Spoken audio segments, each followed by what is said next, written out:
Hi అండి. నమస్తే. Welcome back to Mrs vlog. ఎలా ఉన్నారు? అందరూ బాగున్నారు కదా? ఈరోజు కూడా ఒక మంచి వ్లాగ్‌తో మీ ముందుకొచ్చేసినానండి. ఇవాల్టి వ్లాగ్‌లో అయితే నేను వారాహి అమ్మ పూజ ఎలా చేసుకున్నాననేది మీ అందరితో కూడా షేర్ చేసుకుంటా ఉన్నాను.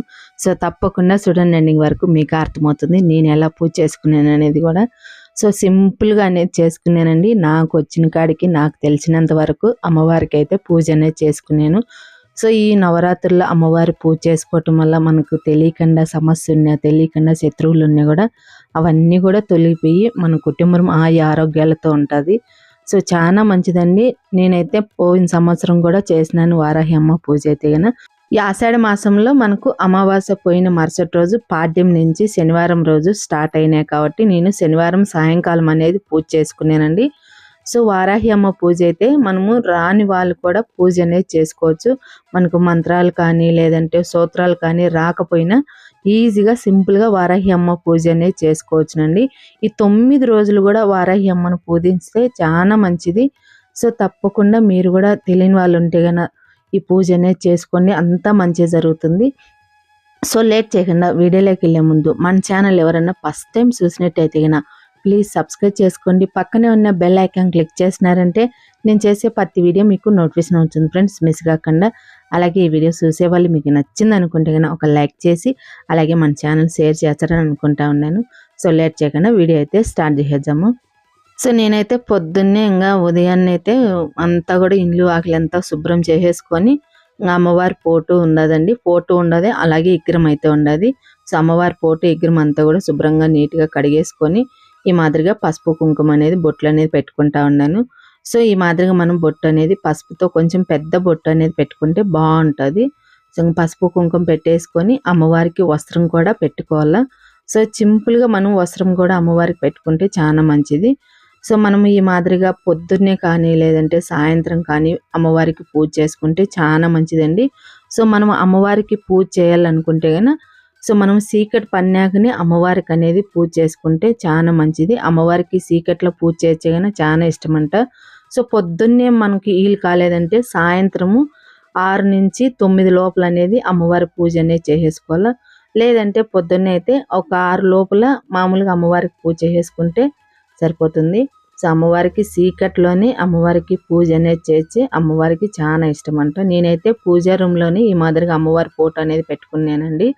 అమ్మవారికి మనం మామూలుగా సపరేట్గా పీఠాన్ని పెట్టుకొని పూజ చేసుకోవచ్చు. లేదంటే పూజా రూమ్లో ప్లేస్ ఉంటే పూజా రూమ్లోనే పెట్టుకొని అమ్మవారిని అనేది పూజించుకోవచ్చు. సో, నేనైతే కామాక్షమ్మ దీపం అయితే పెట్టుకున్నాను. అలాగే 2 దీపాలు అనేది పెట్టుకున్నాను. అమ్మవారికి నిండుగా పసుపు కుంకాలు అనేది పెట్టుకున్నానండి. అలాగే గణేష్ ఫోటో కూడా పెట్టుకున్నాను. సో, ఫస్ట్ మనము దీపారాధన చేసేసి గణేష్కి అనేది పూజ అనేది చేసుకోవాలండి. మనము పూజ చేయాలంటే ఎలాంటి ఆటంకం కానీ ఎలాంటి అడ్డంకి రాకుండా గణపతిని అనేది తలుచుకొని విఘ్నాలు ఏమన్నా ఉన్నాయో తొలిపేలా చేయి స్వామి అని ఫస్ట్ మనము గణపతికి అనేది పూజ చేసుకోవాలా. సో, గణపతి పూజ చేసుకునే గణపతి పూజ అయినాక అమ్మవారి పూజ అనేది స్టార్ట్ చేసేసుకోవాలా. సో, ఇంకా గణపతి పూజ అనేది చేస్తూ ఉన్నాను.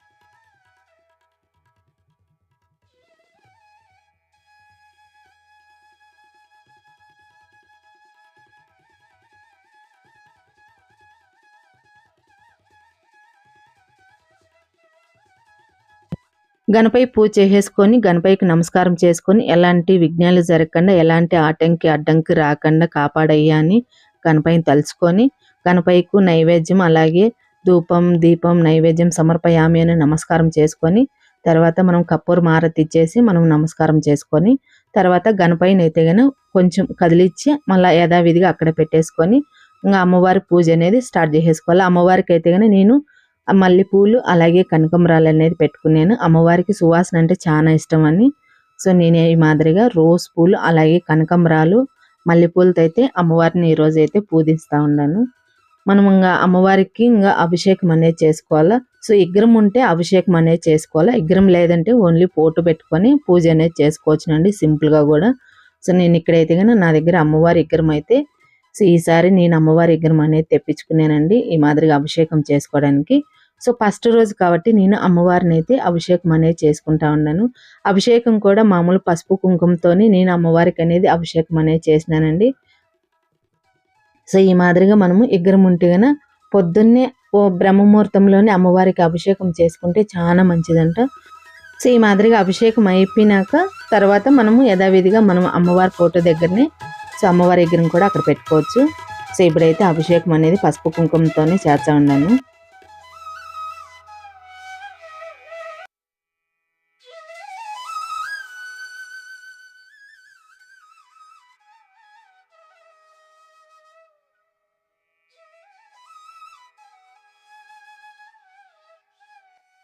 అమ్మవారికి అభిషేకం అయిపోతానే అమ్మవారికి పుష్పాలు అలాగే ధూపము అలాగే కప్పూరం హారతి అనేది ఇచ్చేసి అమ్మవారిని మళ్ళీ యథావిధిగా అక్కడ కూర్చొని పెట్టుకోవాలా. సో ఈ నీళ్ళు మనము అభిషేకం చేసిన నీళ్ళు ఒక గిన్నెలోకి తీసుకొని మనము అందరం కూడా ఇంటిల్లి పాది చల్లుకొని మిగిలినవి ఏదన్నా చెట్లు మొదట్లో వేసేసి మనం మామూలుగా అమ్మవారిని మళ్ళీ క్లీన్ చేసుకొని అమ్మవారిని అయితే ఇక్కడ పెట్టుకోవాలా. సో నేనైతే ఒక ప్లేట్ తీసుకొని ఆ ప్లేట్లో కొంచెం బియ్యం అనేది వేసుకొని పసుపు కుంకుమ పెట్టుకొని అమ్మవారి విగ్రహం అనేది అక్కడ పెట్టుకున్నాను. సో ఇంక అమ్మవారికి అయితే కన్నా మామూలుగా మనం సువాసన వచ్చే పూలు అనేది పెట్టుకోవాలి. జాజి పూలు అయితే మంచి సువాసన వచ్చాయండి ఫ్రెష్గా. సో నేనైతే అమ్మవారికి అయితే మామూలుగా పూలు అనేది పెట్టుకున్నాను సువాసన వచ్చేటివి.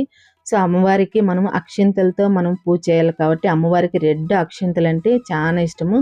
కొంచెం నెయ్యి ఈ మాదిరిగా ఎర్ర కుంకుమ వేసేసి అక్షింతలు అనేది కలుపుకున్నాను. అక్షింతలతో మనము అష్టోత్తరం కానీ లేదంటే మామూలుగా అమ్మవారికి మనము అక్షింతలతో పూజ చేసుకోవాలి కాబట్టి ఈ మాదిరిగా అక్షింతలు అనేది కలుపుకోవాలా.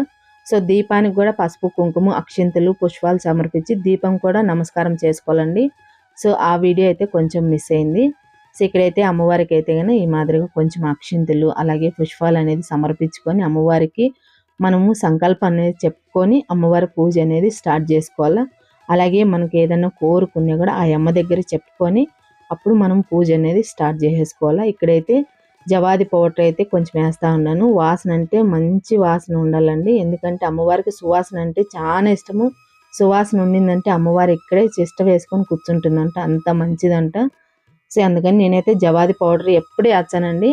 సో ఇంక ఇక్కడైతే అక్షింతలతో అయితే ఈ మాదిరిగా అష్టోత్తరం చదువుకుంటూ అక్షింతలతో పూజ అనేది చేసుకుంటా ఉన్నాను. అలాగే పసుపు కుంకాలు లేదంటే మామూలుగా పసుపు కొమ్మలతో కూడా మనం పూజ అనేది చేసుకోవచ్చు. లేదంటే పూలు ఉంటే ఎర్ర పూలు వాటితోనైనా చేసుకోవచ్చు. అలాగే మనకు అష్టోత్తరం ఏది రాకపోయినా కూడా ఫోన్లో పెట్టుకొని ఓం వారాహిదేవి నమః అనుకుంటా మనం అష్టోత్తరం అనేది చదువుకోవచ్చు. సో ఆ మాదిరిగా అయితే చేస్తా ఉన్నాను చూడండి.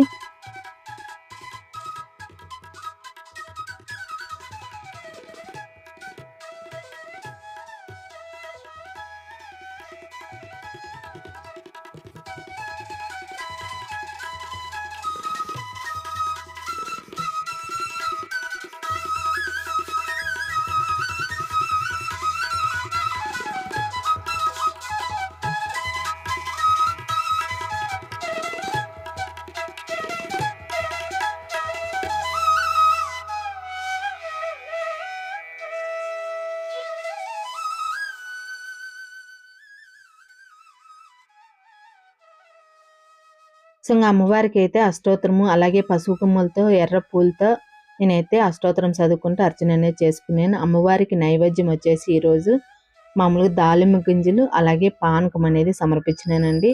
నాకైతే పొంగల్ చేసేకి అస్సలు టైం లేదు. పొద్దున్నే ఊరికి వెళ్ళేసి వచ్చినాను. ఊరికి వెళ్ళేసి వచ్చాను కొంచెం కూడా నేను రెస్ట్ తీసుకోకుండా అమ్మవారి పూజ అనేది స్టార్ట్ చేసుకున్నాను. సో అందుకని నేనైతే పొంగల్ అనేది ఏం చేయలేదు. సో నాకున్నంత వరకు నేను అమ్మవారికి పానకము అలాగే మామూలుగా ఈ దాలింబ గింజలు అనేది నైవేద్యం పెట్టి అలాగే తాంబూలం సమర్పించినాను. అలాగే కొబ్బరికాయ అయితే కొట్టినానండి ఫస్ట్ రోజు అయితే కనుక. సో అమ్మవారి పూజ అంతా అయినాక ఈ మాదిరిగా పంచహారతి అనేది ఇచ్చినాను. సో పంచహారతి ఇచ్చే చాలా మంచిదంటండి. మీ దగ్గర ఉంటే కనుక పంచహారతి అనేది ఇవ్వండి, చాలా మంచిది. పంచహారతి ఇచ్చేసినాక కర్పూరం హారతి కూడా ఇవ్వాల.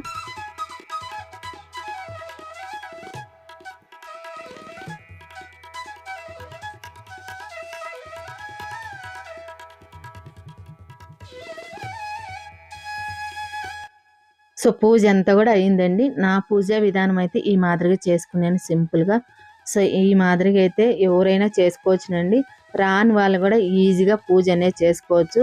సో తప్పకుండా మీరు కూడా ఆ అమ్మ పూజ అనేది చేసుకొని ఆ అమ్మ అనుగ్రహం మీకు కూడా పొందాలని మనస్ఫూర్తిగా కోరుకుంటా ఉన్నాను. చాలా మంచిదండి వారాహి అమ్మ పూజ చేసుకుంటే. ఈ పూజ మీకు అందరికీ నచ్చిందని అనుకుంటా ఉన్నాను. నచ్చితే ఒక లైక్ చేయండి, మన ఛానల్ సబ్స్క్రైబ్ చేసుకోండి.